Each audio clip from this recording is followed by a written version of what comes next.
স্বৈরাচার পালিয়ে গেলেও দেশ ও সমাজকে অস্থির করার জন্য বিভিন্ন কর্মকাণ্ড চালিয়ে যাচ্ছে বলে অভিযোগ করেছেন জামায়াতের আমির ডাক্তার শফিকুর রহমান।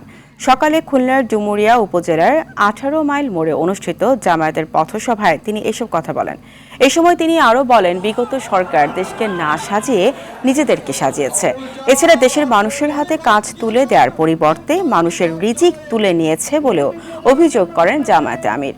দলটির সেক্রেটারি জেনারেল মিয়া গোলাম পরওয়ার, কেন্দ্রীয় সাংগঠনিক সেক্রেটারি মুহাদ্দিস আব্দুল খালেক এ সময় উপস্থিত ছিলেন।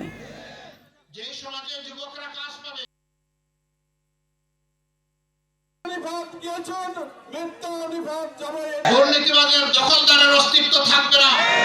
যে সমাজে আমার মা বোনেরা ইজ্জতের সাথে গৃহে এবং বাইরে সমস্ত জায়গায় তারা চলতে পারবে, যে সমাজে যুবকরা কাজ পাবে, যুবতীরা কাজ পাবে যোগ্যতা অনুযায়ী যারা কাজ করতে চায়, এই সমাজ আমরা হাতে হাত মিলিয়ে গড়ে তুলবো ইনশাআল্লাহ।